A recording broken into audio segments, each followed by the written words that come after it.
Voilà. Alors, nous avons un Mirage 2000. Alors, bien entendu, pas très compliqué. Un fer plat qui fait de la musique. On peut faire de la batterie avec. Un fer plat découpé pour l'élan delta. Un empennage fait bien entendu avec la même tôle. Une tôle d'un peu plus d'un dixième, on va dire presque un millimètre d'épaisseur. Meulé de la forme de la queue. Un grand tube pour le fuselage. Ici, un goujon de roue enfoncé en force et soudé autour.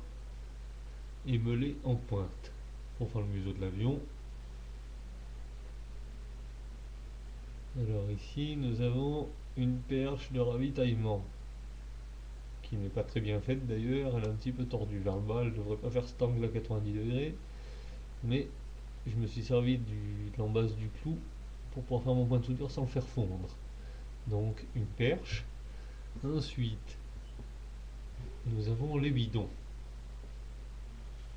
C'est pas très pratique ces putains de caméras là qui te foutent l'image à l'envers. Je vais aller à droite, ça va à gauche. Bon. Alors là, c'est à peu près visible. Nous avons les bidons de kérosène. Fait simplement avec de la tige pleine que j'ai meulée en pointe. D'ailleurs, l'avion n'est pas fini parce que ça serait bien à la fin. Normalement, au cul des bidons, il y a des ailettes aérodynamiques qui sont pas faites. Alors après, bien sûr, on va essayer d'incliner l'avion dans le bon sens. C'est super pratique ces caméras. Voilà, là, un fer plat soudé avec 3 points, un sur le bidon et un sur l'aile. Ensuite, un petit bout de tube rentré en force, un petit peu plus fin pour représenter la tuyère du réacteur. L'avion n'est bien entendu pas fini. Ah oui, j'oubliais. Avant de sortir ma phrase magique, j'oubliais les entrées d'air du réacteur. Alors pour reproduire les entrées d'air, j'ai pris simplement un tube que j'ai coupé en deux, que j'ai soudé sur les bords et que j'ai meulé mes soudures. C'est vachement français ce que je viens de dire, enfin donc j'ai meulé les soudures. Et comme j'allais dire, l'avion n'est pas fini parce que maintenant je vais prendre du saint-au-fer, faire un beau joint bien propre que je fumerai sûrement. Ensuite un joint ici. Et bien entendu, pour pousser la précision un petit peu plus loin, étant passionné de maquettes, j'en ai plus de 50. Donc, dans un des avions, j'avais le choix avec une verrière monoplace et biplace. Comme j'ai fait la version biplace, il me reste la verrière monoplace que j'ai récupérée. C'est celle d'un F15. Mais c'est pas grave parce que ça ressemble suffisamment.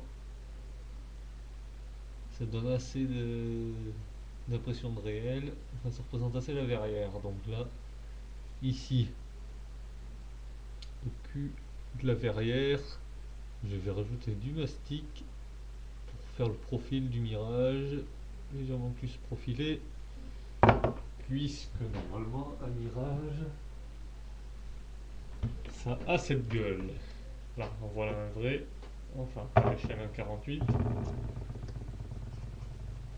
Et donc, je vais faire ce profil là avec du mastic. Et puis je vais tenter de reproduire ces petits ailerons aussi en faisant un cordon de soudure que je meulerai après pour que ça ressemble le plus possible.